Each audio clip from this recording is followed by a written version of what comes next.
Hello friend, welcome to my YouTube channel. आज के class में हम लोग सामाजिक विज्ञान के लघुतरीय क्वेश्चन करने वाले हैं। तो आपको क्लास अगर अच्छा लगे तो क्लास को शेयर कीजिएगा। तो चलिए क्लास को स्टार्ट करते हैं। तो हमारा पहला क्वेश्चन है राष्ट्रवाद संहिता। क्या राष्ट्रवाद संहिता? यह हम बता दे रहे हैं कि यह हिस्ट्री चैप्टर 1 और चैप्टर 2 का क्वेश्चन है। क्लियर है? तो पहला देखिए, राष्ट्रवाद क्या है। तो राष्ट्रवाद अपने देश के प्रति मर मिटने की भावना को ही राष्ट्रवाद कहते हैं।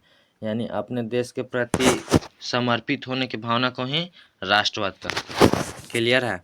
फिर आगे देखिए, अगला है मेटरनिक युग क्या है। हम बस शॉर्ट रिवीजन करा रहे हैं परीक्षा के लिए, क्योंकि अब टाइम नहीं बचा है। मेटरनिक युग क्या है?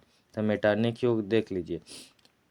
सॉरी, यहाँ पर थोड़ा सा गलती लिखा गया है, इसको मिटा देना है।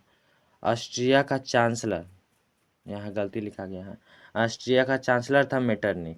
कहाँ का चांसलर था? ऑस्ट्रिया का। और वहाँ पर 1815 से 1848 तक राज किया। उसे ही मेटरनिक युग या मेटरनिक काल कहा जाता है। क्लियर है? 1815 से 1848 तक के समय को मेटरनिक युग या मेटरनिक काल कहा जाता है। और मेटरनिक एक निरंकुश राजा था। मेटरनिक कैसा राजा था? मेटरनिक एक निरंकुश राजा था। क्लियर है? मेटरनिक कहाँ का चांसलर था? तो ऑस्ट्रिया का। तो आगे देखिए, आगे है अगला क्वेश्चन है मेजनी कौन था? तो मेजनी इटली के गुप्त दल कार्बोनरी का सदस्य था। क्या था? कार्बोनरी का सदस्य था। उसका जन्म 1805 ईस्वी में हुआ। वह सेनापति के साथ साथ वह सेनापति था। सेनापति के साथ साथ गणतांत्रिक विचारों का समर्थक था। यानी गणतांत्रिक विचारों का समर्थक था। और नागरिक आंदोलन द्वारा उसने उत्तरी और मध्य इटली को एकीकृत उत्तरी और मध्य इटली को एकीकृत गणराज्य बनाने की प्रयास की, किंतु असफल रहा। क्या? किंतु असफल रहा। उसे इटली से पलायन करना पड़ा। मेटरनिख के पराजय के बाद मेजनी पुनः इटली जाकर इटली के एकीकरण का प्रयास किया, किंतु इस बार भी वह असफल रहा और उसे फिर से पलायन करना पड़ा। क्लियर है? एक ठो और देख लीजिए। मेजनी का जन्म हुआ था 1805 में। कब हुआ था? 1805 में। क्लियर है ना? 1805 में। और कार्बोनरी संगठन कब बनल था? 1810 में। अब ये मत बोलिएगा कि 5 साल में ही ये बन गया था। अब 1810 में कार्बोनरी संगठन पहले से ही बन गया था। क्लियर है अभी? तो आगे देखिए, आगे है रक्त एवं लौह की नीति का क्या है। रक्त एवं लौह की नीति क्या है? तो इसका प्रतिपादन बिस्मार्क ने किया था। इस नीति के अनुसार सैन्य शक्ति की सहायता से जर्मनी का एकीकरण करना था। इसका प्रतिपादन किसने किया था? रक्त एवं लौह की नीति का। रक्त एवं लौह की नीति का प्रतिपादन किसने किया था? तो बिस्मार्क ने। किसने? बिस्मार्क ने। तो रक्त एवं लौह की नीति भी आपको समझ में आ गया होगा। तो आगे देखिए, आगे है यूरोपीय इतिहास में घेटो होना चाहिए। यहाँ घेटो का क्या अर्थ है? यूरोपीय इतिहास में घेटो का क्या अर्थ है? तो यूरोपीय इतिहास में घेटो शब्द का अर्थ मध्यकालीन यूरोपीय शहरों में यहूदियों की बस्तियों के लिए किया जाता था। किसके बस्तियों के लिए? तो यहूदियों के बस्तियों के लिए किया जाता था। तो ये भी क्वेश्चन आप याद रखिएगा। सब क्वेश्चन भी आई है। तो आप को यह भी समझ में आ गया होगा। तो आगे देखिए, आगे है शीत युद्ध क्या है। शीत युद्ध क्या है? तो ऐसा युद्ध जिसमें रक्त रंजी ना होकर सिर्फ बातों बातों में ही युद्ध होता है। यह युद्ध सर्वप्रथम अमेरिका और रूस के बीच हुआ था। यानी समझ लीजिए, दो ही लड़ाई सिर्फ शीत युद्ध कहलाता है। क्लियर है? यहाँ रक्त रंजी नहीं होता है, युद्ध नहीं होता है। क्लियर? फिर आगे देख लीजिए, जर्मनी। आगे आए जर्मनी के एकीकरण की क्या बाधाएं थी। तो जर्मनी के एकीकरण के निम्नलिखित बाधाएं थी, आप लोग लिख लीजिएगा। पहला था लगभग 300 छोटे छोटे राज्य। वहां पर 300 छोटे छोटे राज्य हो चुका था। दूसरा, राष्ट्रवाद की भावना का अभाव। वहां राष्ट्रवाद की भावना का अभाव था। तीसरा, ऑस्ट्रिया का हस्तक्षेप। चूंकि ऑस्ट्रिया का चांसलर कौन था? मेटरनिख था, तो मेटरनिख हस्तक्षेप करता था। फिर चौथा है मेटरनिख की प्रतिक्रियावादी नीति। क्लियर है अभी आपको? फिर आगे देखिए, आगे है समाजवाद क्या है। यह दूसरा चैप्टर से अब आ गया, समाजवाद क्या है।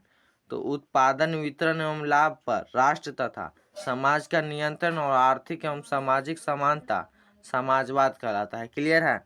उत्पादन, वितरण एवं लाभ पर राष्ट्र तथा समाज का नियंत्रण और आर्थिक एवं सामाजिक समानता समाजवाद ही कहलाता है। क्लियर है? समाजवाद शब्द का सर्वप्रथम प्रयोग, ये भी देख लीजिए, समाजवाद शब्द का सर्वप्रथम प्रयोग 1832 में ले ग्लोब नामक एक फ्रांसीसी पत्रिका में छपा था। क्लियर? कब? 1832 में। कहाँ?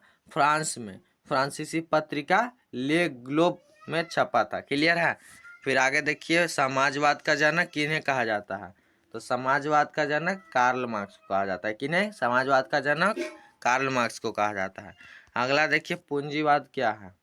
पूंजीवाद ऐसी राजनीतिक व्यवस्था है जिसमें निजी संपत्ति तथा निजी लाभ की अवधारणा को मान्यता दी जाती है, यानी जिसमें संसाधन पर निजी व्यक्ति का अधिकार होता है। यहाँ पर 2 बार टाइपिंग हो गया है। संसाधन पर निजी व्यक्ति का अधिकार होता है। फिर आगे देखिए, आगे है खूनी रविवार क्या है? खूनी रविवार क्या है? तो 9 जनवरी 1905 ईस्वी को रूस जापान युद्ध में रूस के हार हुआ, क्योंकि जापान इतना छोटा देश था, जापान तो बहुत छोटा देश था, और इस हार के अपमान के कारण क्रांति करते हुए रोटी दो, यहाँ काट दीजिएगा, रोटी दो नारे लगाते हुए सेंट पीटर्स स्थित महल की ओर जाने लगे, और जार की सेना ने निहत्थे जनता पर गोलियां बरसा दी, जिसमें हजारों लोग मारे गए। क्योंकि यह घटना रविवार के दिन हुआ, अतः इसे खूनी रविवार कहा जाता है। समझ में आ गया? 9 जनवरी 1905 को रूस जापान युद्ध हो रहा था। 1905 में मान लीजिए रूस जापान युद्ध हो रहा था, जिसमें रूस का हार हुआ, बल्कि जापान बहुत ही छोटा देश था, जिससे जनता को अपमान लगा कि हम कैसे भाई हार गए, हम कैसे हार गए। इसी कारण जनता रोटी दो के नारे लगाते लगाते सेंट पीटर्सबर्ग के महल की ओर जाने लगी, और जार ने अपनी सेना को कह दिया कि गोलियां बरसाओ, और चूंकि जनता सब निहत्थे थे और गोलियां बरसाने लगे तो हजारों लोग मारे गए, और यह घटना रविवार को था, इसलिए इसे खूनी रविवार कहा गया। क्लियर है? आगे देखिए, सर्वहारा वर्ग क्या है? सर्वहारा वर्ग क्या है? तो समाज में रहने वाले वैसे वर्ग जिसमें मजदूर, किसान और गरीब लोग आते हैं, इनके पास पैसों का अभाव होता है, इसे ही सर्वहारा वर्ग कहा जाता है। यानी जो सभी जगह से हारा होता है उसे ही सर्वहारा वर्ग कहते हैं। सभी जगह से हारा होता है मजदूर, किसान, गरीब लोग। क्लियर है? आगे देखिए, क्रांति से पूर्व रूस के किसानों की स्थिति कैसी थी? तो क्रांति से पूर्व रूस की किसानों की स्थिति अत्यंत ही दयनीय थी। वह अपने छोटा सा खेत में खेती करते थे, और वो भी पुराने ढंग से, जिससे उपज कम होती थी, और साथ ही वहां के राजा ने उन पर कर भी लगा दिया था, जिससे उनके पास पैसों का काफी अभाव था, इसलिए उनकी स्थिति बहुत ही दयनीय थी। तो यहाँ भी लिखा है, देख लीजिए, क्रांति से पूर्व रूस की स्थिति, किसानों की स्थिति अत्यंत दयनीय थी। वह अपने छोटे छोटे खेतों में पुराने ढंग से खेती करते थे, जिससे उपज कम होती थी, और उनके पास पैसों का अभाव था, और साथ ही राजा ने ज्यादा कर लगा दिया था, जिससे और ही पैसों का अभाव था। तो आप लोग यह क्वेश्चन समझ गए? ये चैप्टर 1 हिस्ट्री चैप्टर 1 और हिस्ट्री चैप्टर 2 का क्वेश्चन है। तो आप सब इसको याद कर लीजिएगा। आपको क्लास कैसा लगा कमेंट जरूर कीजिएगा।